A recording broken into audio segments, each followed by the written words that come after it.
हमें आज ते बात का डर बगी कहीं कैमरा वाला अपने में झगड़ा न कर। देश में सबसे ज्यादा झगड़ा मीडिया की वजह से होता। हमरे एगो बिहार के बहुत ही ईमानदार टीचर पर 2 करोड़ का मीडिया वाला और मीडिया का वरिष्ठ एंकर अंजना भौजी केस ठोक दिले बड़ी।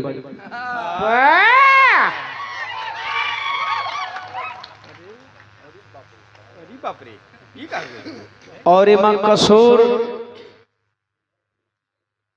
खान सर के बस इतने बा कि दलाल मीडिया चटुआ मीडिया कह दिले बड़े। दुख है बात के बाद जे जवन करता वो के कह दो तब बुराई बा। अरे वाह! तो हम चाहेंगे यहाँ हमारे जितने भी मीडिया कर्मी आए हैं कृपया मीडिया कर्मी मीडिया की तरफ अपना काम करें, इधर उधर कैमरा करने में परेशानी ना पैदा हो किसी को। आज त्रिकोणीय मुकाबले में मंच पे आसीन बाएं साइड और दाएं साइड में आज की चुलबुली बुलबुली गायिका। अब हम कह दिन तक कैमरा होने का करते। अब आज का चुलबुली गायिका खुशी यादव। खुशी पहला मंच याद बा जहां रहू तू नाम कुछ घटना याद आवता। चकिया वाला मंच रहू तू बार बार नाम बोला गए। इधर बाएं साइड में बिरहा की कम उम्र की बहुत ही सुंदर गायिका खुशी यादव और दाएं साइड में इतना दिन का उम्र में पहली बार हम 2 मेहरारू के बीच में पड़ल बने।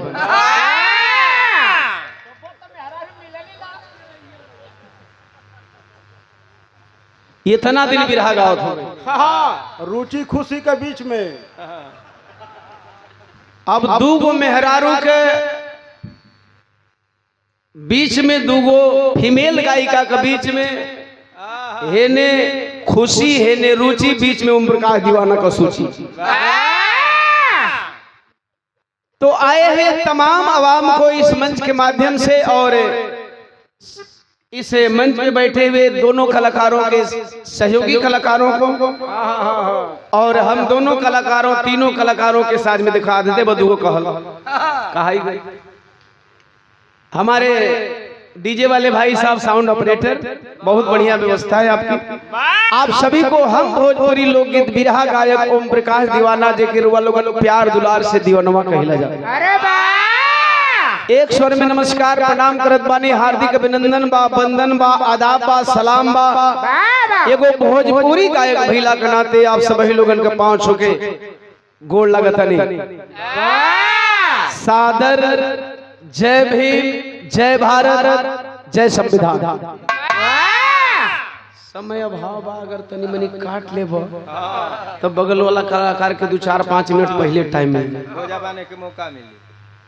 चूंकि फुली अम्बेडकराई शादी है बौद्धिक रीति रिवाज और बौद्धिक लगन के अनुसार, यानी अपने मन के लगन के अनुसार आप लोग शादी विवाह कर रहे हैं, तो वर वधू के लिए मंगल कामना करते हैं। वर वधू जिस पावन परिणय सूत्र बंधन में बंधने आए हैं, इस पावन परिणय सूत्र बंधन की आयु उम्र एज अर्धवाय उतनी हो जितनी आयु वर वधू की हो।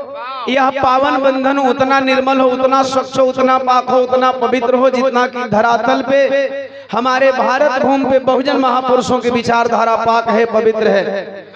इन्हीं मंगल कामनाओं के साथ जयमाल हो रहा है। वर वधू के लिए मंगल कामना करते हुए सर्जनी के रीति के हिसाब से ज्यादा कुछ न कहते हुए वंदना से पहले एक लाइन फिल्मी गीत लगी।